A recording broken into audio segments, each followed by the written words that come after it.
Hello friends, welcome to the success master. তোমরা সবাই কেমন আছো? আশা রাখছি সবাই খুব ভালো আছো এবং সবাই খুব ভালোভাবে এক্সামের জন্য প্রস্তুতি নিচ্ছ। আমি সুস্মিতা। আমি আজকে তোমাদের জন্য এসএসটি পার্ট থেকে সোশ্যাল অ্যান্ড পলিটিক্যাল লাইফ থেকে ইম্পর্টেন্ট ক্লাসটা নিয়ে এসেছি। তো আজকে ক্লাসের মধ্যে যে টপিকটা থেকে ডিসকাস করব সেই টপিকটা হলো diversity in Indian society and institution. এই টপিকটা থেকে প্রথমেই আমরা কনসেপ্ট দেখে নেব, তারপর আমরা অনেকগুলো কোশ্চেন আনসারও প্র্যাকটিস করে নেব। তো তোমরা জাস্ট একটু ধৈর্য সহকারে ক্লাসটা লাস্ট পর্যন্ত দেখতে থাকো, তাহলে আশা করি তোমাদের এই টপিকটা নিয়ে আর কোনো ডাউট তোমাদের থাকবে না। এখন তাহলে দেরি না করে আজকের ক্লাসটা আমি শুরু করছি। সো প্রথমেই আমরা জেনে নেব ভারতের বৈচিত্র্য, অর্থাৎ ডাইভার্সিটি অফ ইন্ডিয়া। যে ইন্ডিয়ার মধ্যে কি ডাইভার্সিটি রয়েছে, ভারতের যে বৈচিত্র্য সেটা আমরা দেখে নেব। ভারতের বৈচিত্র্যটা কি? ভারতবর্ষে বিভিন্ন বিষয়ে বৈচিত্র্য দেখতে পাওয়া যায়। যে ভারতবর্ষের মধ্যে বিভিন্ন বিষয়ে বিভিন্ন দিক থেকে বৈচিত্র্য দেখতে পাওয়া যায়। বৈচিত্র্য মিন্স আমরা বলতে পারি খুব সহজ ভাষায় যে আলাদা, যে ডাইভার্সিটি, যে আলাদা, যে আলাদত্ব রয়েছে সেটা দেখতে পাওয়া যায়। যেরকম বিভিন্ন ভাষাও হতে পারে, বিভিন্ন ভাষার দিক দিয়ে আলাদা, কেউ ধর্মের দিক থেকে আলাদা, কেউ খাবার দাবারের অভ্যাসের দিকে আলাদা, কেউ ভাষার দিকে আলাদা, ডিফারেন্ট ওয়েতে আলাদা হতে পারে। তো এইরকম ভারতবর্ষে বিভিন্ন বিষয়ে বৈচিত্র্য দেখতে পাওয়া যায়। আমরা বিভিন্ন ভাষায় কথা বলি, আমাদের খাদ্যাভ্যাসও আলাদা, আমরা বিভিন্ন উৎসব পালন করি আর আমাদের ধর্মও আলাদা। কিন্তু ভারতবর্ষে এত ভিন্নতা থাকা সত্ত্বেও অনেক বিষয়ে এক ঐক্যও লক্ষ্য করা যায়। যে আমাদের যে ভারতবর্ষ বিভিন্ন বিষয়ে বৈচিত্র্য দেখতে পাওয়া যায়।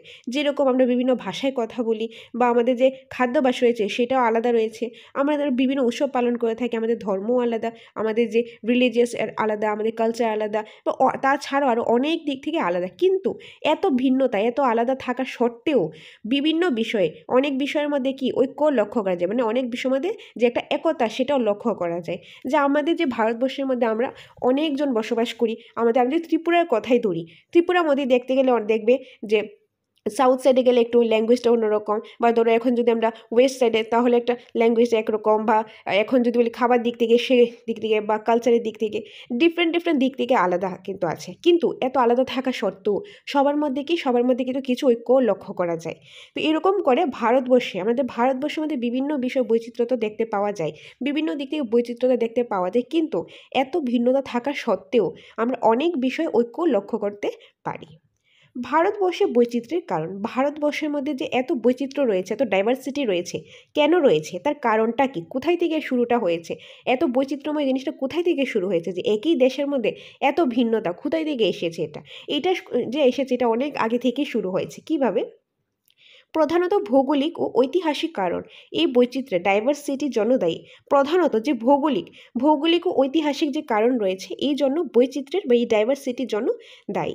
মানে যেরকম ধরো আমি যদি ইন্ডিয়ার কথা বলি, আমাদের ইন্ডিয়ার মধ্যে যে উঁচু জায়গা রয়েছে, নিচু জায়গা রয়েছে, অনেক জায়গাতে খুব গরম, অনেক জায়গাতে ঠান্ডা, অনেক জায়গাতে মিক্সড রয়েছে।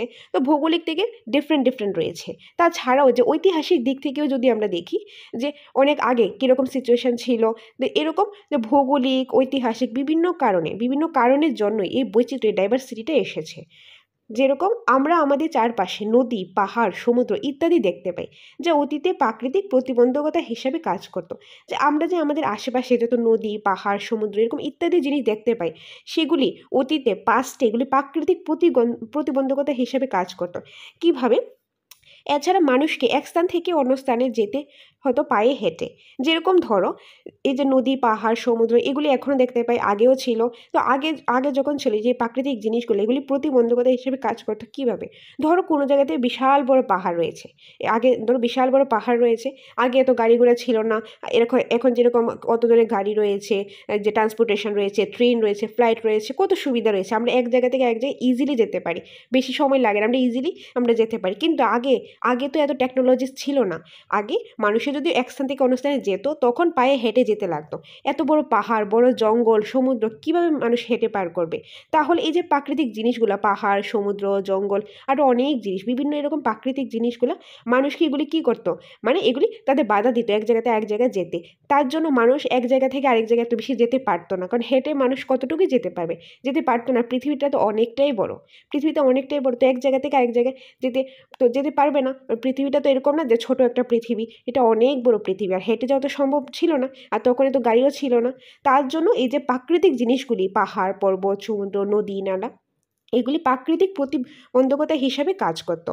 আর যে কারণে মানুষ কী করতো, যে একজন ধরো একটা বড় পাহাড় জঙ্গল আছে, এইদিকে কিছু মানুষ আছে, এদিকে কিছু মানুষ আছে, তারা হেঁটে তো এই দিক থেকে এইদিকে যাওয়ার জন্য আগে ধরো কোনো একটা সিচুয়েশান ছিল না, তাহলে এই সাইডের মানুষ আর এই সাইডের মানুষ তারা দেখা করার কখনো সুযোগ পায়নি।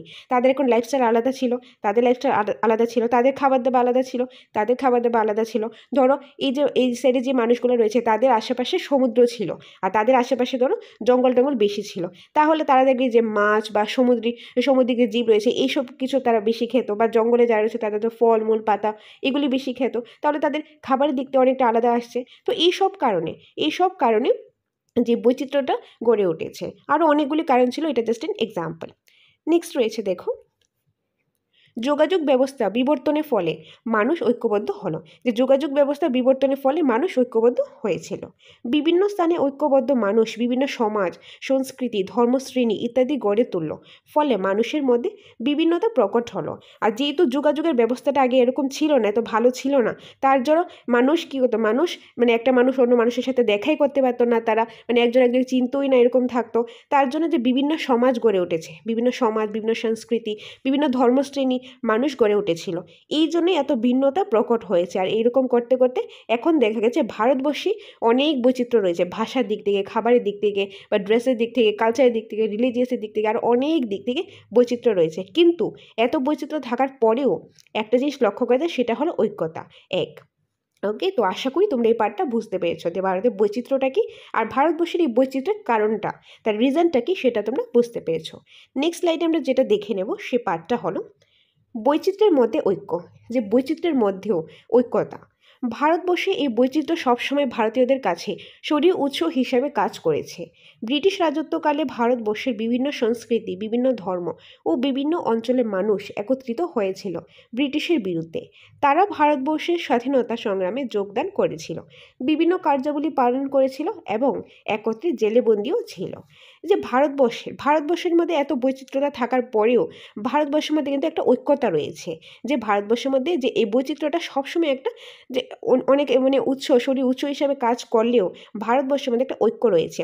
বিভিন্ন রাজ্যে, যে ভারতবর্ষের বিভিন্ন রাজত্বকালে বিভিন্ন সংস্কৃতি, বিভিন্ন ধর্ম, বিভিন্ন অঞ্চলের মানুষ থাকে, কিন্তু কোনো একটা বিপদে বলে দেখা যায় সবাই একত্রে আসছে।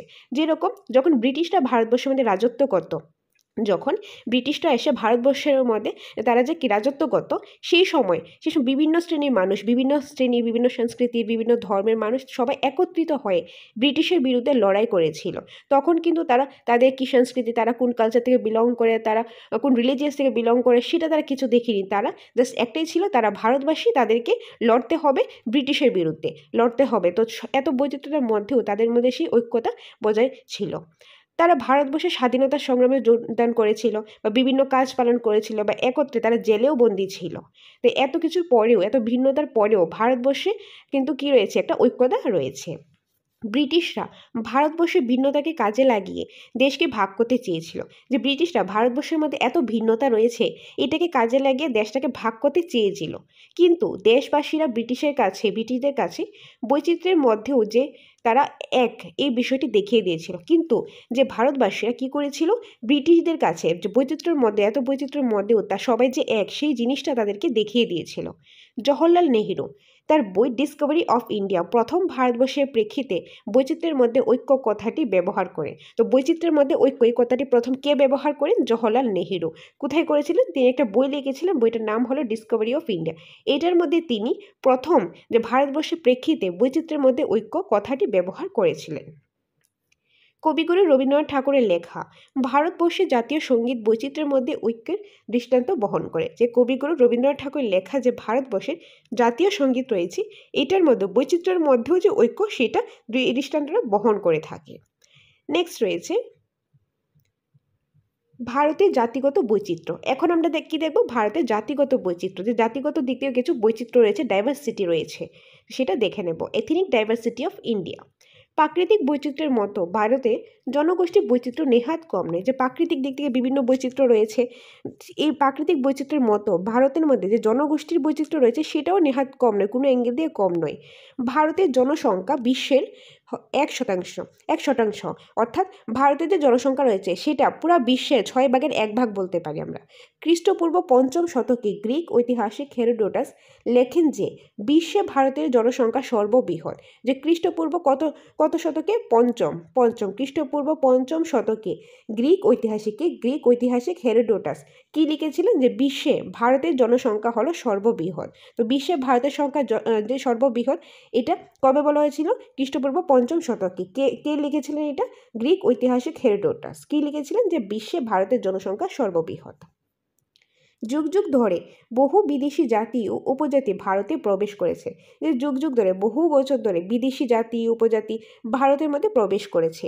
নাতি, আম, পার্সি, গ্রিক, শক, পঙ্গুব, কৃষাণ, দেন আরব, তুর্কি, আফগান, মঙ্গল এবং বিভিন্ন ইউরোপীয় জাতিগোষ্ঠী সমবায়ে ভারতীয় মহাজাতিতে গড়ে উঠেছে। ডক্টর স্মিথ তাই ভারতকে নৃতাত্ত্বের জাদুঘর বলে অভিহিত করেছেন। যে যুগ যুগ বছর ধরে বিভিন্ন বিদেশি জাতি উপজাতি ভারতের মধ্যে প্রবেশ করে গেছে। বিভিন্ন জাতির বিভিন্ন জনগোষ্ঠীর লোকে কন্টিনিউয়াসলি ভারতের মধ্যে তারা কি করেছেন? প্রবেশ করে গেছেন। এই জন্য ডক্টর স্মিথ ভারতকে নৃতাত্ত্বের জাদুঘর বলেছেন।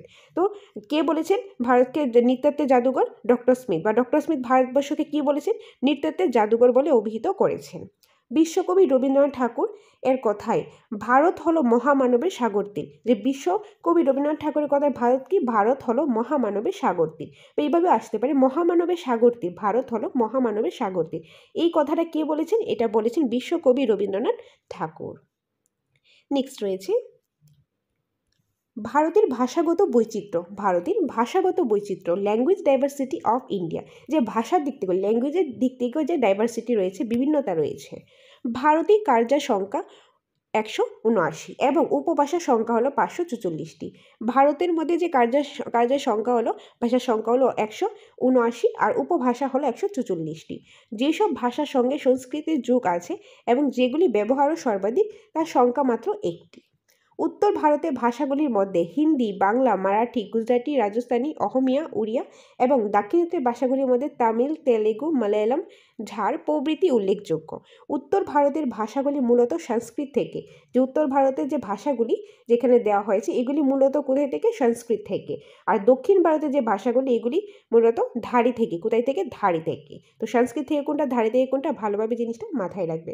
খুবই ইম্পর্টেন্ট পার্ট এইটা। নেক্সট রয়েছে ভারত একটি বৈচিত্র্যময় দেশ। ভারত হলো একটি বৈচিত্র্যময় দেশ। পণ্ডিত জওহরলাল নেহেরু প্রথম ইউনিটি ইন ডাইভার্সিটি কথাটি ব্যবহার করেন। কোথায় করেন? তিনি একটা বই লিখেছিলেন কি? Discovery of India. সেই বইয়ে তিনি, পণ্ডিত জওহরলাল নেহেরু, প্রথম ডাইভার্সিটি ইন ইন্ডিয়ান কথাটি ব্যবহার করেছিলেন। অর্থাৎ কি? বৈচিত্র্যের মধ্যে যে ঐক্য কথাটি। পৃথিবীর বিভিন্ন অঞ্চলে বিভিন্ন সংস্কৃতির জীবনযাত্রা আমাদের জীবনকে নানা রকমভাবে বৈচিত্র্যময় করে তোলে। যে পৃথিবীর বিভিন্ন অঞ্চলে, পৃথিবীটা অনেকটা বড়, তার বিভিন্ন অঞ্চলে বিভিন্ন সংস্কৃতিদের জীবনযাত্রা আমাদের যে জীবনকে নানাভাবে বৈচিত্র্যময় করে তোলে। ভারতবর্ষের ক্ষেত্রে তার ব্যতিক্রম নয়, কারণ ভারতে জাতি, ধর্ম, বর্ণ নির্বিশেষে বিভিন্ন বৈচিত্র্য দেখতে পায়। যেরকম পৃথিবীর বিভিন্ন অঞ্চলে বিভিন্ন শ্রেণী মানুষ রয়েছে, বিভিন্ন লাইফস্টাইল রয়েছে, এই বিভিন্ন লাইফস্টাইল আমাদের জীবনকে নানা রকমভাবে বৈচিত্র্যময় করে তোলে। সেম ওয়েতে ভারতবর্ষের ক্ষেত্রেও কিন্তু তার ব্যতিক্রম নয়। ভারতবর্ষের ক্ষেত্রেও বিভিন্ন জাতি, ধর্ম, বর্ণ নির্বিশেষে বিভিন্ন ধরনের মানুষ দেখতে পাওয়া যায়, বিভিন্ন বৈচিত্র্যতা দেখতে পাওয়া যায়। সুতরাং আমরা বলতে পারি ভারতে বৈচিত্র্যের মধ্যে ঐক্য রয়েছে। তার জন্য আমরা বলতে পারি কি? ভারতের মধ্যে ঐক্য রয়েছে। ভেরি ভেরি ইম্পর্ট্যান্ট, ভারতের মধ্যে ঐক্য রয়েছে। নেক্সট, বৈচিত্র্য। প্রাচীনকাল থেকে নানা ধর্ম, পোশাক পরিচ্ছদ, ভাষা, খাদ্য এবং সংস্কৃতি সমন্বয়ে আমাদের জীবন ও সংস্কৃতি সমৃদ্ধ হয়েছে, ফলে আবির্ভাব ঘটেছে বৈচিত্র্যময় ভারতবর্ষ। ভারতের জাতিগোষ্ঠীগত বৈচিত্র্য। ভারতের জনসংখ্যা হলো বিশ্বের 1%, 1/6 ওকে, মানে 1/6, 1/6।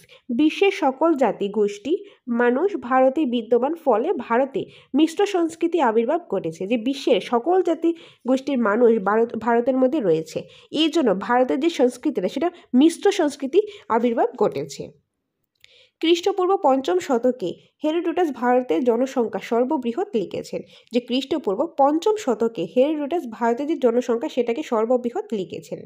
ভারত হলো মহামানবের সাগরতীর, এই কথাটি বলেছিলেন রবীন্দ্রনাথ ঠাকুর।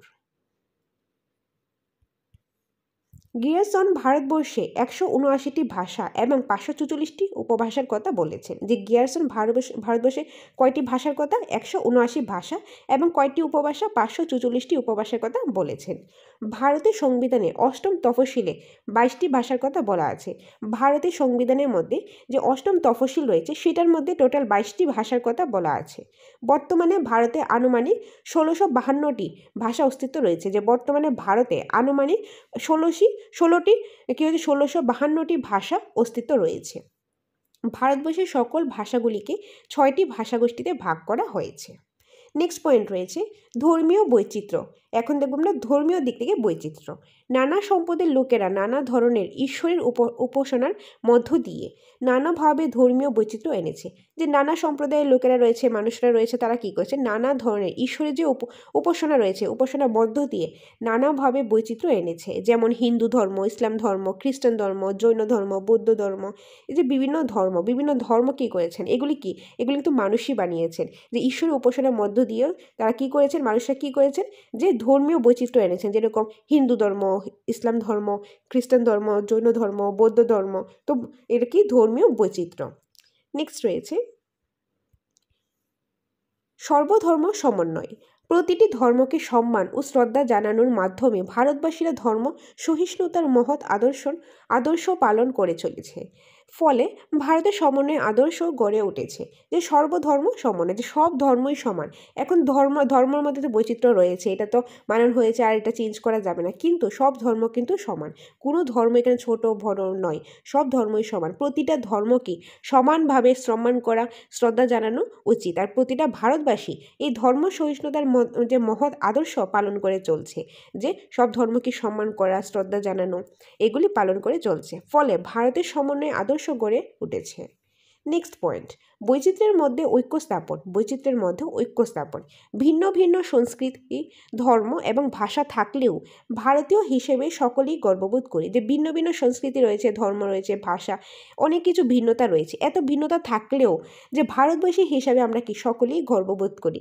এটা কি আমরা ভারতবর্ষ হিসেবে সকলে আমরা গর্ববোধ করি, যার ফলে আমরা মনুষ্যত্ব গড়ে ওঠে, যার ফলে আমাদের মনুষ্যত্ব গড়ে ওঠে। নেক্সট রয়েছে বৈচিত্র্যময় ভারত। এখন কি দেখব আমরা? বৈচিত্র্যময় ভারত। ভারত একটি বিশাল দেশ। এই দেশের মধ্যে নানা ভাষা, সংস্কৃতি, ধর্ম, সম্প্রদায় বৈচিত্র্য রয়েছে। ফলে ভারতের সকলের মধ্যে ঐক্য স্থাপনে একটি পর্যায় দেখা যায়। যে আমাদের যে ভারতটা, আমাদের প্রিয় ভারতবর্ষ অনেকটাই বিশাল বড় একটা দেশ। এই দেশের মধ্যে নানা ভাষা রয়েছে, নানা সংস্কৃতি রয়েছে, নানা ধর্ম রয়েছে, বিভিন্ন দিক থেকে বৈচিত্র্যতা, ভিন্নতা রয়েছে। ফলে ভারতের সকলের মধ্যে এই ঐক্য স্থাপন একটি পর্যায়ে দেখা যায়। ওকে, তো আশা করি তোমরা এই পার্টটা বুঝতে পেরেছো। কোনো ডাউট থাকলে তোমরা এই ভিডিওটা অ্যাটলিস্ট 2 থেকে 3 বার দেখো, তাহলে আশা করি আর কোনো ডাউট তোমাদের থাকবে না। আর তাছাড়া তোমাদের যদি সেপারেটভাবে নোটসের প্রয়োজন হয়, তোমাদের হার্ড কপি নোটসের প্রয়োজন হয়, যে নোটসটাই তোমাদের প্রয়োজন হয়, ট্যাটের রিলেটেড সবটা নোটসে আমাদের এখানে রয়েছে সিলেবাসের অ্যাকর্ডিং। ট্যাট 2 দেন ট্যাট 1 ফুল সিলেবাস অ্যাভেলেবেল রয়েছে। পাশাপাশি অনলাইন মক টেস্ট বা অফলাইন মক টেস্ট, ক্লাস করতে চাইলে ক্লাস, সবটাই অ্যাভেলেবেল রয়েছে। যেটাই প্রয়োজন সেটার জন্য তোমরা আমাদের সাথে যোগাযোগ করতে পারো। বাকি ডিটেলস পরে বলে দিচ্ছি, আগে ক্লাসটা সেরে নিই। এনিওয়ে, এখন আমরা দেখব কি সমাজ, সোসাইটি। মানুষ সমাজবদ্ধ জীব। মানুষ কি? মানুষ হলো সমাজবদ্ধ জীব। আমরা যারা মানুষটা রয়েছি, আমরা কি সোসাইটি যারা চলতে পারবো না। কিন্তু আমাদের এখন যেরকম কোনো কাজে যেতে লাগবে, কোনো একটা কাজ করতে লাগবে, কোনো একটা জিনিস করতে গেলে আমাদের সোসাইটির সাথে চলতে লাগবে। ধরো এখন আমি কোথাও গেলে ধরো আমি এখন গাড়িয়ে গেলে যে গাড়ির যে ড্রাইভার রয়েছে তাদের সাথে কথা বলতে হবে, বা এখন কোনো একটা জিনিস কিনতে গেলাম, তো যারা দোকানদার রয়েছে তাদের সাথে কথা বলতে লাগবে। তো এরকম করে কি আমাদের সোসাইটির মধ্যে থাকতে লাগবে। আর আমরা হলাম কি? সমাজবদ্ধ জীবী। সমাজের মধ্যে যে আমরা জীব, কারণ আমরা সমাজ ছাড়া চলতে পারবো না। এরকম তো পারবো না যে আমি একা সব কিছু করবো, কারোর সাথে কথা বলবো, কারোর সাথে মিশবো না, আমি সোসাইটির পার্ট না, এরকম কিন্তু হয় না। তো আমরা মানুষরা হলাম সমাজবদ্ধ জীব। মানুষের মধ্যে সামাজিক প্রয়োজনীয়তা জন্ম নেয়। যে মানুষের মধ্যে কি হয়, যে সামাজিক যে প্রয়োজনীয়তা রয়েছে সেটা জন্ম নেয়।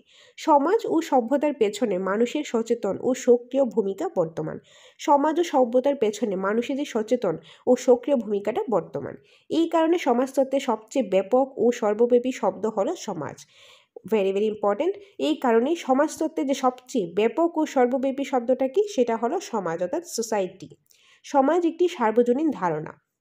সমাজ প্রকৃতপক্ষে একটি বিমূর্ত ধারণা। সমাজটাকে প্রকৃতপক্ষে একটি বিমূর্ত ধারণা।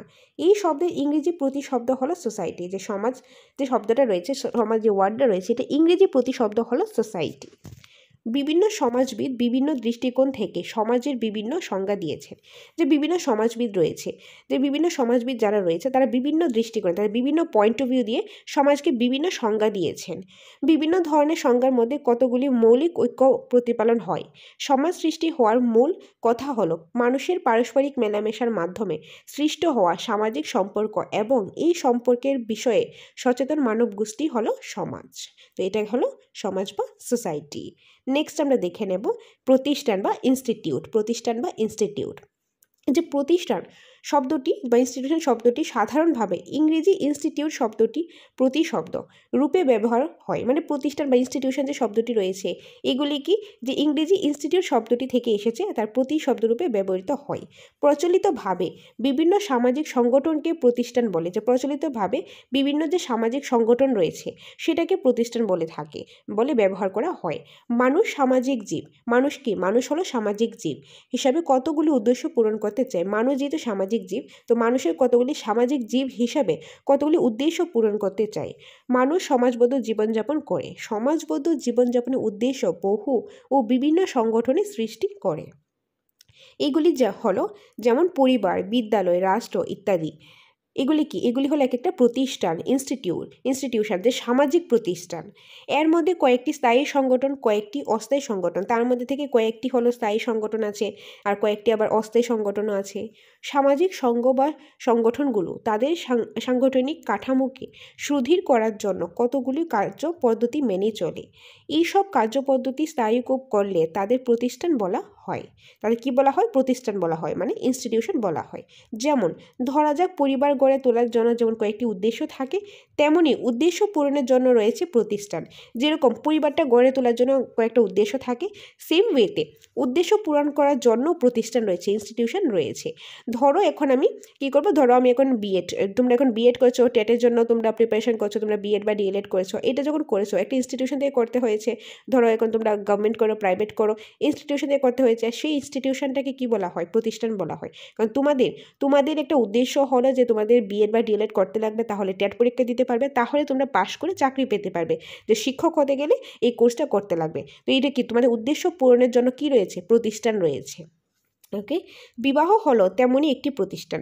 বিবাহটা কি? এটা একটি তেমনই প্রতিষ্ঠান। আবার রাষ্ট্র যে সমস্ত প্রতিষ্ঠানের মধ্য নিয়ে নিজেদের উদ্দেশ্য চরিতার্থ করে তা হলো সংহিতা, সংবিধান, সরকারি ব্যবস্থা প্রভৃতি। সামাজিক নিয়ন্ত্রণের ক্ষেত্রে বিভিন্ন উপায় বর্তমান থাকে। এই সমস্ত উপায়ের সঙ্গে তুলনামূলক বিচার প্রতিষ্ঠানে স্থায়িকতা বেশি হয়। ওকে, তো এটা গেল প্রতিষ্ঠান। তোমরা এগুলো একটু ভালোভাবে রিডিংও পড়ে নিও। রিডিং পড়লেই কিন্তু খুব ইজিভাবে বুঝতে পারবে, কারণ খুব ইজি ভাষায় এখানে দেওয়া হয়েছে। তারপর কোনো ডাউট থাকলে 2 থেকে 3 বার দেখো, আর ডাউট থাকার কথা না। তারপর তো ডাউট থাকলে আমি তো আছি, আমার সাথে কন্ট্যাক্ট করবে, আমি সেই ডাউটগুলি ক্লিয়ার করে দেওয়ার চেষ্টা করব। এনিওয়ে, নেক্সট রয়েছে সমাজ ও সামাজিক প্রতিষ্ঠান। এখন কি দেখব? সমাজ ও সামাজিক প্রতিষ্ঠান। একদল মানুষ একটি বা একাধিক নির্দিষ্ট উদ্দেশ্য নিয়ে একত্র হলে গঠিত হয় সামাজিক প্রতিষ্ঠান। যে একদল মানুষ যে একটি বা একাধিক যে নির্দিষ্ট কিছু উদ্দেশ্য নিয়ে একত্র হয় তাকে বলা হয় সামাজিক প্রতিষ্ঠান। ধরো কিছু মানুষ যে 3 জন 4 জন 5 জন বা তার থেকেও বেশি মানুষ সবাই একত্রিত হয়েছে, সবাই একত্রিত হয়ে কিছু উদ্দেশ্য, যে আমাদের উদ্দেশ্য হলো যে যারা নিডি পিপল রয়েছে, তাদের দরকার, তাদেরকে আমরা খাবার দেবো, তাদেরকে যেহেতু শীত পড়েছে তাদেরকে আমরা কম্বল দেবো, তাদেরকে আমরা এই হেল্প করব। তো এরকম একটা উদ্দেশ্য, কিছু উদ্দেশ্য নিয়ে সবাই একত্রিত হয়, তাদেরকে হেল্প করেছে, একটা প্রতিষ্ঠান গড়ে তুলেছে, ওইটাকে বলা হয় একটা সামাজিক প্রতিষ্ঠান। এটা জাস্ট এক্সাম্পল, আরও অনেক রকম সামাজিক প্রতিষ্ঠান রয়েছে। যেরকম স্কুলও হতে পারে, বিদ্যালয়ের ক্ষেত্রে কী হয়? ধরো এখন গভর্নমেন্ট স্কুল আছে বা কলেজ আছে, প্রাইভেট আছে, সেখানে আমাদের কী হয়? একটা উদ্দেশ্য থাকে না, যে কয়েকজন টিচার থাকে, কয়েকজন পার্সন থাকে, তারা স্কুলটা ধরো গড়ে তুলে, স্কুলের মধ্যে স্টুডেন্টদেরকে পড়াবে। তাদের উদ্দেশ্য হলো যে স্টুডেন্টদেরকে পড়িয়ে তাদেরকে একটা মানুষের মতন মানুষ গড়ে তোলা। তো একটা কি, তাদের একটা উদ্দেশ্য রয়েছে, উদ্দেশ্য পূরণ করার জন্য একটা প্রতিষ্ঠান গড়ে তোলা হয়, আর সেটাকেই বলা হয় সামাজিক প্রতিষ্ঠান। সামাজিক প্রতিষ্ঠান হলো সমাজের একটি একক। সামাজিক প্রতিষ্ঠান কি? এটি হলো সমাজের একটি একক। প্রতিটি সামাজিক প্রতিষ্ঠানে কিছু কাজকর্ম রয়েছে, আর প্রতিটা সামাজিক প্রতিষ্ঠানে কিছু না কিছু কাজকর্ম রয়েছে।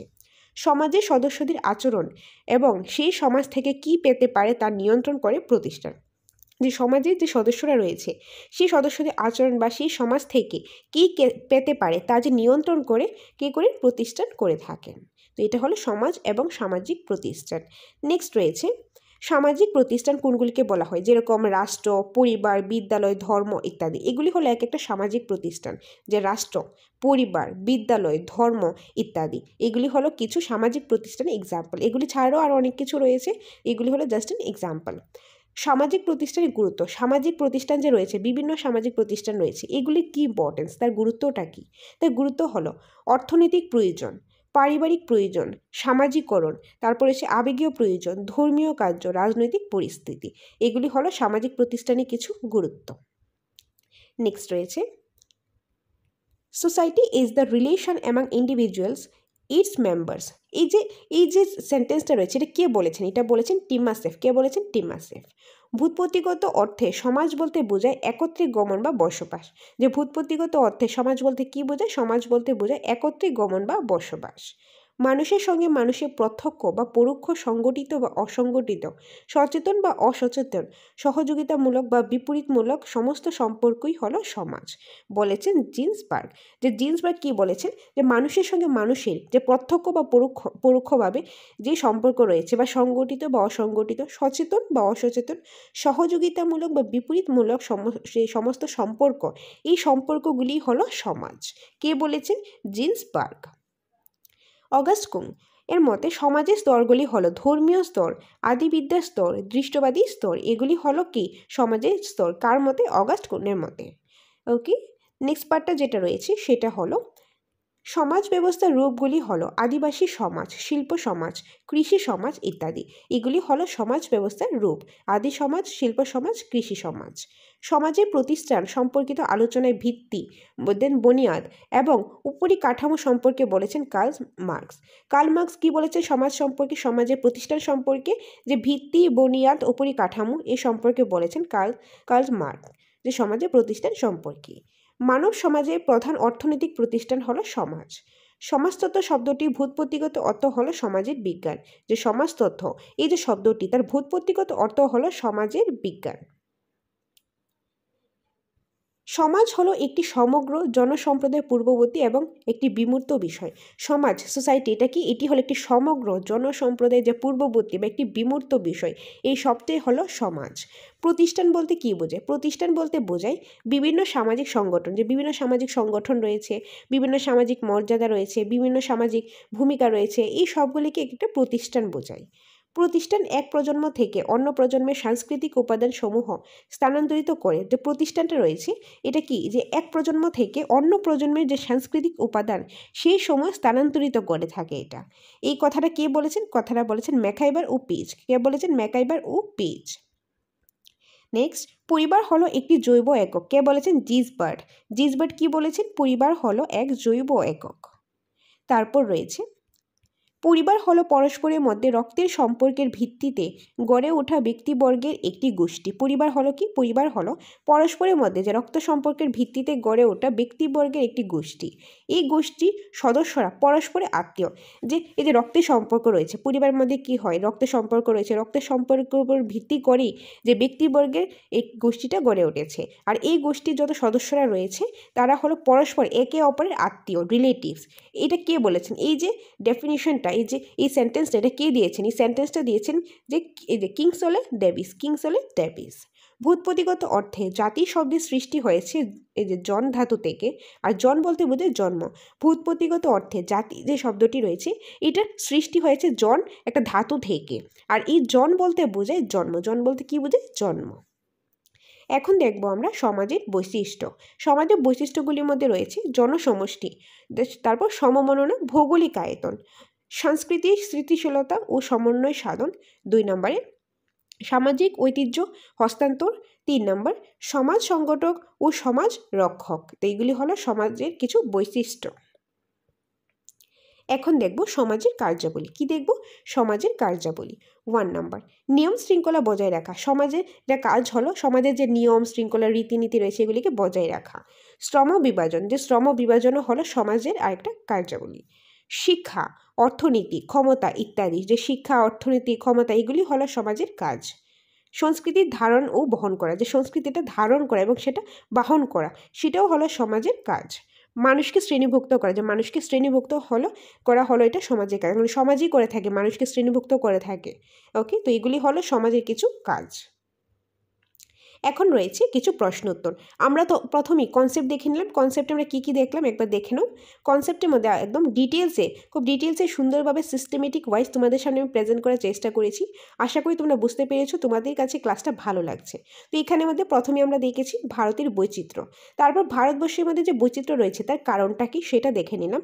নেক্সট দেখেছি বৈচিত্র্যের মধ্যে ভারতবর্ষে এত বৈচিত্র্য থাকার সত্ত্বেও এখানে সবাই কি, সবার মধ্যে একটা ঐক্যতা রয়েছে, এক রয়েছে। তারপর দেখেছি ভারতের জাতিগত বৈচিত্র্য। নেক্সট দেখলাম ভারতের ভাষাগত বৈচিত্র্য। নেক্সট এখানে দেখলাম আরও কিছু পয়েন্ট। তারপর আমরা এখানে দেখলাম বৈচিত্র্য, ভারতের জাতি জনগোষ্ঠীর বৈচিত্র্য, ধর্মীয় বৈচিত্র্য, সর্বধর্ম সমন্বয়, বৈচিত্র্যের মধ্যে ঐক্য স্থাপন, বৈচিত্র্যময় ভারত। নেক্সট আমরা দেখে নিলাম সমাজ কি। তারপর দেখলাম প্রতিষ্ঠান বা ইনস্টিটিউশন কি। নেক্সট সমাজ ও সামাজিক যে প্রতিষ্ঠান রয়েছে সেগুলি ব্যাপারে ডিটেলসে দেখে নিলাম। সামাজিক প্রতিষ্ঠানের গুরুত্ব। তারপর আমরা কি দেখলাম, তারপর কিছু পয়েন্ট প্লাস আমরা এখানে দেখে নিলাম সমাজের বৈশিষ্ট্য এবং সমাজের কার্যাবলী, এগুলি আমরা দেখে নিলাম। এখন আমরা প্রশ্নোত্তর নিয়ে আলোচনা করব, তো তোমরা স্কিপ না করে লাস্ট পর্যন্ত দেখতে থাকো। তাছাড়া তোমাদের কোনো নোটসের প্রয়োজন হলে তোমরা আমাদের সাথে যোগাযোগ করতে পারো স্ক্রিনে দেওয়ার নাম্বারে। দ্য সাকসেস মাস্টার কোচিং সেন্টারে টেট 1 টেট 2 এসসি যেটি একদম আপডেটেড ভার্সনের নোটসে অ্যাভেলেবেল রয়েছে। তোমাদের যদি কারো নোটসের প্রয়োজন হয় তোমরা আমাদের সাথে যোগাযোগ করতে পারো স্ক্রিনে দেওয়ার নাম্বারে। তবে আমাদের এখান থেকে যে নোটসে নেবে সেটার সাথে তোমরা স্পেশাল মক টেস্ট দেওয়ার সুযোগ পেয়ে যাবে। আর যদি চাও আলাদাভাবে বা অফলাইনে মক টেস্টের প্রয়োজন সেটাও তোমরা নিতে পারো। আর ক্লাস করতে চাইলে ক্লাস করতে পারো। আমাদের এখানে সবটাই অ্যাভেলেবেল রয়েছে টেটের রিলেটেড, যেটা প্রয়োজন সেটাই নিতে পারো। স্ক্রিনে দেওয়ার নাম্বারে যোগাযোগ তোমরা করতে পারো। এনিওয়ে, এখন কোশ্চেন আনসারটা দেখে নিই। ফার্স্ট ওয়ান, জাতীয় ঐক্য দিবস পালিত হয় 31 অক্টোবর। ভারত হলো মহামানবী সাগর তীর, বলেছেন কে? রবীন্দ্রনাথ ঠাকুর। সমাজতত্ত্বের জনক হলো অগাস্ট কোত। সমাজতত্ত্বের জনক কে? অগাস্ট কোত। নেক্সট রয়েছে 4 নম্বরে, নারীবাদী কথাটি সর্বপ্রথম ব্যবহার করেছিলেন চার্লস ফুরিয়ে। যে নারীবাদী কথাটি কে সর্বপ্রথম ব্যবহার করেন? চার্লস ফুরিয়ে। মাইন্ড, সেলফ অ্যান্ড সোসাইটি, এটি লিখেছেন কে? লিখেছেন মিড। পরিবর্তনশীল সামাজিক সম্পর্কই হলো সমাজ, কে বলেছেন? ম্যাকাইবার ও পিজই বলেছেন পরিবর্তনশীল সামাজিক সম্পর্কই হলো সমাজ। 7 নম্বরে রয়েছে society involves both likeness and difference. এই কথাটি কে বলেছেন? ম্যাকাইবার ও Page. Difference is subordinate likeness in society, বলেছেন ম্যাকাইবার ও পিজ। ব্যক্তি ও সামাজিক সদস্যদের পারস্পরিক সম্পর্কই হলো সমাজ, কে বলেছেন? এটা বলেছেন টিমাসেফ। 10 নম্বরে রয়েছে জাতি শব্দটি প্রতিশব্দ হলো কাস্ট। জাতি শব্দের প্রতিশব্দ কাস্ট। কাস্ট শব্দটি একটি স্পেনিশ শব্দ যার অর্থ হলো জাতি বা কুল। ওকে, তো কাস্ট হলো একটি স্পেনিশ শব্দ। কাস্ট কি শব্দ? স্পেনিশ শব্দ। আর এটার অর্থটা কি? জাতি বা কোনো কুল। ভারতের জনসংখ্যা হলো বিশ্বের 1%, অর্থাৎ 1/6, 6 ভাগের 1 ভাগ। 13 নম্বরে রয়েছে ভারতকে নৃত্যের জাদুঘর বা বিশ্বের সারাংশ বলেছেন, কে বলেছেন? ঐতিহাসিক ভিনসেন্ট স্মিথ। ছোট তিব্বত বলা হয় লাদাখকে। ছোট তিব্বত কাকে বলা হয়? লাদাখকে। ভারতের খ্রিস্টধর্ম প্রচারের অগ্রদূত বলা হয় সেন্ট থমাসকে। ভারতের খ্রিস্টধর্মের প্রচারের অগ্রদূত বলা হয় কাকে? যে সেন্ট থমাসকে। নেক্সট রয়েছে তিব্বতের জাতীয় মহাকাব্য হলো কেশর সাগা। ভারতীয় অষ্টম তফসিলে উল্লিখিত ভাষার সংখ্যা হলো 22টি। 18 নম্বর, ডাইভার্সিটি অফ ইন্ডিয়া বইতে বৈচিত্র্যের মধ্যে ঐক্য কথাটি ব্যবহার করেন পণ্ডিত জওহরলাল নেহেরু। যে ডাইভার্সিটি অফ ইন্ডিয়া বইটি কে লিখেন? পণ্ডিত জওহরলাল নেহেরু। আর এই বইতে কি বলেছেন তিনি বলেছেন বৈচিত্র্যের মধ্যে ঐক্য, এই কথাটি তিনি প্রথম ব্যবহার করেন তার বই ডাইভার্সিটি অফ ইন্ডিয়াতে। 19 নম্বরে রয়েছে ত্রিপুরা উপজাতি মহিলা রিয়া এবং পাঁচরা পরিধান করে। ত্রিপুরা যে উপজাতি মহিলারা তারা কি পরে থাকে? রিয়া এবং পাঁচরা পরে থাকে। শিখদের পবিত্র ধর্মগ্রন্থের নাম হলো গ্রন্থ সাহেব। মুসলিমদের পবিত্র ধর্মগ্রন্থের নাম হলো কোরআন। 22, হিন্দুদের পবিত্র ধর্মগ্রন্থের নাম ভাগবত গীতা। হিন্দুদের পবিত্র ধর্মগ্রন্থের নাম হলো ভাগবত গীতা। খ্রিস্টানদের পবিত্র ধর্মগ্রন্থের নাম বাইবেল। বরফ গলা জল পানীয় জল হিসেবে ব্যবহার করে লাদাখের মানুষ। যে বরফ গলা জল রয়েছে সেগুলি পানীয় জল হিসেবে ব্যবহার করেন কোথাকার মানুষ? লাদাখের মানুষ। 25 কবি অতুল প্রসাদ সেন লিখেছেন নানা ভাষা নানা মত নানা পরিধান বিবিধের মাঝে দেখো মিলন মহান। এই কথাটা কে লিখেছেন? কবি অতুল প্রসাদ সেন। খুবই ফেমাস একটা লাইন, নানা ভাষা নানা মত নানা পরিধান বিবিধের মাঝে দেখো মিলন মহান। কে লিখেছেন? কবি অতুল প্রসাদ সেন। ইংরেজি রিলিজিয়ন শব্দটি এসেছে রিলিজিয়ার থেকে। সমাজ বা সামাজিকতা হলো একটি বিষয়। এই উক্তিটি করেছেন কে? করেছেন জিসবার্ট। জিসবার্ট এই উক্তিটি করেছেন কি? সমাজ বা সামাজিকতা হলো একটি বিষয়। নেক্সট রয়েছে 28 নম্বরে, ভূতপতিগত অর্থে সমাজ বলতে বোঝায় একত্রে গমন বা বসবাস। ফান্ডামেন্টাল অফ সোসাইটি সোসিওলজি গ্রন্থটি রচয়িতা হলো জিসবার্ট। ফান্ডামেন্টাল অফ সোসাইটি গ্রন্থটি রচয়িতা কি? জিসবার্ট।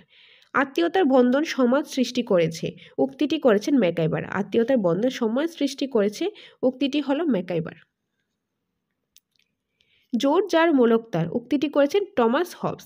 জোর যার মূলকতার উক্তিটি কে করেছেন? Thomas Hobbes. The Modern State গ্রন্থটি লিখেছেন ম্যাকাইবার। কে লিখেছেন? ম্যাকাইবার। 32 অধ্যাপক ম্যাকাইবার ও পিজ সমাজের কত ধরনের উপাদানের কথা বলেছেন? 7 ধরনের। কত ধরনের? 7 ধরনের। 33 the elements of social science গ্রন্থটি লিখেছেন ম্যাকাইবার ও Page. The principles of sociology গ্রন্থটি লিখেছেন হার্বার্ট স্পেন্সার। দেন মশলার আকর্ষণে আরব ও ইহুদির ব্যবসায়ীরা আসতো কোথায়? কেরালায়। কোথায় আসতো? কেরালায় আসতো। 36 কেরলে মাছ ধরার জালকে বলা হয় চীনা ভালা। কি বলা হয়? চীনা ভালা। পশমিনা চাদর প্রধানত বোনা হয় কাশ্মীরে। পশমিনা চাদর প্রধানত কোথায় বোনা হয়? কাশ্মীরে। কেরালায় ওনাম উৎসবের জন্য অঙ্গ হল নৌকাবাজ প্রতিযোগিতা। 38 লাদাখে প্রায় প্রতি পরিবারে চমড়ি গায়ে পালন করা হয়। 39 সমাজ সম্পর্কিত তৃষ্ণ প্রদান করেছেন অগাস্ট কুন্দ। ট্রাইব কাস্ট রিলিজন গ্রন্থটি লিখেছেন রমেশ থাপার। তারপর ইংরেজি ট্রাইব শব্দটি এসেছে লাতিন ভাষা থেকে। এটা কি হবে? ভাষা। মানুষ সামাজিক জীব কথাটি বলেছেন এরিস্টটল। কে বলেছেন? এরিস্টটল। অধ্যাপক ম্যাকাইবার ও পিজ মানুষের আগ্রহকে আঁক করেছেন প্রাথমিক আগ্রহ এবং গৌণ আগ্রহ। 44 সমাজতত্ত্ব শব্দটি ভূতপতিগত অর্থ হলো সমাজবিজ্ঞান। কি হবে? সমাজবিজ্ঞান। দেন সমাজতত্ত্ব শব্দটি উৎপত্তি হয়েছে সোসাইটাস এবং লোগাস থেকে সমাজতত্ত্ব শব্দটি উৎপত্তি হয়েছে। নেক্সট রয়েছে প্রতিষ্ঠান বলতে বোঝায় বিভিন্ন সামাজিক সংগঠন। ফ্যামিলি শব্দটি উৎপত্তি হয়েছে ফ্যামোলাস থেকে। ফ্যামোলাস শব্দটি এসেছে রোমান ভাষা থেকে। কোথায় থেকে? রোমান ভাষা থেকে। দ্য ফ্যামিলি গ্রন্থটি লিখেছেন জিসবার্ট। কে লিখেছেন? জিসবার্ট। জম্মু কাশ্মীরের পূর্বাংশে অবস্থিত লাদাখ। 51 লাদাখের মধ্য দিয়ে বৌদ্ধ ধর্ম যেখানে পৌঁছায় তিব্বতে। লাদাখের মধ্য দিয়ে বৌদ্ধ ধর্ম যেখানে পৌঁছায় কোথায়? তিব্বতে। ঠান্ডা মরুভূমি বলা হয় লাদাখকে বলা হয়। পাহাড়ে প্রচুর পরিমাণে উৎপন্ন হয় কি হয়? গোলমরিচ। ভাস্কো ডা গামা কোথায় আসার সমুদ্র পথ আবিষ্কার করেছিল? ভারতে। কে প্রথম ভারতবর্ষে জাহাজ নিয়ে এসেছিল? ভাস্কো ডা গামা প্রথম ভারতে জাহাজ দিয়ে এসেছিল। ভাস্কো ডা গামা কবে ভারতে এসেছিলেন? এই যে 1498 খ্রিস্টাব্দে। 56 ভাস্কো ডা গামা কোথায় প্রথম জাহাজ নোঙ্গর করেছেন? কেরলের কালিকটে। কেরলের রান্নাঘর পাত্রকে বলা হয় চীনাচট্টি। কি বলা হয়? চীনাচট্টি। ওনাম উৎসব পালিত হয় কেরলে মানুষ প্রধানত খাদ্য ভাত মাছ ও সবজি। দেন পোলিস কথার অর্থ হলো গ্রিক দেশের ক্ষুদ্র নগর রাষ্ট্র। সমাজ হলো গোটা সামাজিক সম্পর্কের ব্যবস্থা। কথাটি বলেছেন কি? ম্যাকাইবার। সামাজিক প্রতিষ্ঠান সম্পর্কে পূর্ণাঙ্গ রূপে সমাজ বলেছেন ম্যাকাইবার। সমাজ হলো পারস্পরিক সামাজিক যে সম্বন্ধ জাল। কথাটি বলেছেন ম্যাকাইবার। ইম্পর্টেন্ট, যেগুলি খুব ভালোভাবে মনে রাখার চেষ্টা করবে। নেক্সট রয়েছে সমাজ হলো সহযোগিতা। কথাটি বলেছেন ম্যাকাইবার। সমাজবিহীন মানুষ হয় পশু না হয় দেবতা। সমাজবিহীন মানুষ হয় পশু আর নাকি দেবতা। কথাটি বলেছেন এরিস্টটল। যে সিভিল সোসাইটির কথা বলেছেন হেগেল। পিতৃতান্ত্রিক এবং মাতৃতান্ত্রিক মতবাদের আদি প্রবক্তা হলেন Aristotle. The man become man only among man কথাটি বলেছেন ফিক্টে। আন্তর্জাতিক নারী দিবস পালন হয় 8 মার্চ। কবে? 8 মার্চ। 71। কেরলে ওনাম উৎসবের অঙ্গ হল নৌকা বাইচ প্রতিযোগিতা। কোন দেশে পর্যটক কেরলে পরিভ্রমণ করেন? এটা হবে কি? Ibn Battuta. Ibn Battuta. Ibn Battuta কোন দেশ থেকে এসেছে? মরক্কো। কেরল রাজ্যটি ভারতের কোন দিক থেকে অবস্থিত? দক্ষিণ পশ্চিম দিক থেকে অবস্থিত। কোনো একটি দেশ পোশাক, ধর্ম, সঙ্গীত এবং নৃত্য নিয়ে রচিত হয়, সেই দেশের সংস্কৃত। পরিবর্তনশীল সামাজিক ও সম্পর্কই হলো সমাজ, বলেছেন কে? ম্যাকাইবার ও পেজ। ম্যাকাইবার ও পেজ। নেক্সট রয়েছে society is a relations among individuals is member, বলেছেন কে? টিমাসেফ। 78 রয়েছে ভূতপতিগত অর্থে সমাজ বলতে বোঝায় একত্রিক গমন বা বসবাস। 79 মানুষের সঙ্গে মানুষের প্রত্যক্ষ বা পরোক্ষ, সংগঠিত বা অসংগঠিত, সচেতন বা অসচেতন, সহযোগিতামূলক বা বিপরীতমূলক সমস্ত সম্পর্কই হলো সমাজ, বলেছিল এটা জেসবার্গ। 80 নম্বরে রয়েছে অগাস্টিন এর মতে সমাজের স্তরগুলি হলো ধর্মীয় স্তর, আদিবিদ্যা স্তর, দৃষ্টবাদী স্তর। সমাজ ব্যবস্থার রূপগুলি হলো আদিবাদী সমাজ, শিল্প সমাজ, কৃষি সমাজ ইত্যাদি। 82 সমাজে প্রতিষ্ঠান সম্পর্কিত আলোচনায় ভিত্তিক, বুনিয়াদ এবং উপরিকাঠামো সম্পর্কে বলেছেন কি? Karl Marx. কে বলেছেন? Karl Marx. মানব সভ্যতার প্রধান অর্থনৈতিক প্রতিষ্ঠান হলো সমাজ। সমাজতত্ত্ব শব্দটির ভূতপত্তিগত অর্থ হলো সমাজের বিজ্ঞান। সমাজ হলো একটি সমগ্র জনসম্প্রদায়ের পূর্ববর্তী এবং একটি বিমূর্ত বিষয়। 86 রয়েছে প্রতিষ্ঠান বলতে বোঝায় বিভিন্ন সামাজিক সংগঠন, বিভিন্ন সামাজিক পদমর্যাদা, বিভিন্ন সামাজিক ভূমিকা। প্রতিষ্ঠান হলো এক প্রজন্ম থেকে অন্য প্রজন্মের সাংস্কৃতিক উপাদান সমূহ স্থানান্তরিত করে। এই কথা বলেছেন ম্যাকাইবার ও পেজ। 88 পরিবার হলো একটি জৈব একক, বলেছেন কে? জিসবার্ড। পরিবার হলো পরস্পরের মধ্যে রক্তের সম্পর্কের ভিত্তিতে গড়ে ওঠে একটি ব্যক্তিবর্গের একটি গোষ্ঠী, আর এই গোষ্ঠীর সদস্যরা পরস্পরের আত্মীয় বলে। কি বলেছেন? কে বলেছেন এটা? এটা বলেছেন কিংসলে ডেভিস। কে বলেছেন? Kingsley Davis. ভূতপত্তিগত অর্থে জাতি শব্দটি সৃষ্টি হয়েছে জন ধাতু থেকে। তো জন বলতে বোঝায় জন্ম। সমাজের বৈশিষ্ট্য হলো জনসমষ্টি, সমমননা, ভৌগোলিক অবস্থান। জনগোষ্ঠী, সমমননা, ভৌগোলিক অবস্থান। ওকে, সো এই ছিল আজকের ক্লাসে ইম্পর্টেন্ট কোশ্চেন আনসার। তো আজকে আমরা প্রথমে কনসেপ্ট দেখে নিলাম, তারপর আমরা টোটাল 91 কোশ্চেন এই চ্যাপ্টার থেকে ডিসকাস করে নিলাম। আশা করি তোমাদের কাছে ক্লাসটা ভালো লেগেছে, তোমাদের কাছে এই ক্লাসটা হেল্পফুল লেগেছে। So friends, the success master coaching সেন্টারে নোটস অ্যাভেলেবেল রয়েছে। টেট 1, টেট 2, এসটি যেটি সম্পূর্ণ নোটসটাই অ্যাভেলেবেল রয়েছে অ্যাকর্ডিং টু সিলেবাস। যেটাই তোমাদের প্রয়োজন সেটা তোমরা নিতে পারো আমাদের সাথে স্ক্রিনে দেওয়া নাম্বারে যোগাযোগ করে। আর যে নোটসটা নাও না কেন সেটার সাথে তোমরা পেয়ে যাবে স্পেশাল অনলাইন মক টেস্ট দেওয়ার সুযোগও তোমরা পেয়ে যাবে। আর যদি চাও অফলাইন মক টেস্টে এটা নেবে সেটাও নিতে পারো, সেটাও অ্যাভেলেবেল রয়েছে। ক্লাস করতে চাইলে ক্লাসও করতে পারো। টেট রিলেটেড সবগুলি নোটসই আমাদের এখানে অ্যাভেলেবেল রয়েছে, একদম chapter wise detail discussion according to syllabus with question answer or MCQs. যেটা প্রয়োজন সেটাই নিতে পারো। ওকে, সো এটাই তোমাদের সাথে শেয়ার করা ছিল। আর পরবর্তী ক্লাসটা খুব শীঘ্রই নিয়ে আসবো, সেটার জন্য তোমরা দ্য সাকসেস মাস্টারের পাশে থাকো, সাথে থাকো। দেখা হবে পরবর্তী একটা ক্লাসে। সকলকে অসংখ্য ধন্যবাদ পাশে থাকার জন্য। এইভাবেই তোমরা পাশে থাকো, সাথে থাকো, তোমাদের জন্য আরও ভালো ভালো ইনফরমেটিভ ক্লাস আমরা দ্য সাকসেস মাস্টারে নিয়ে আসবো। ধন্যবাদ।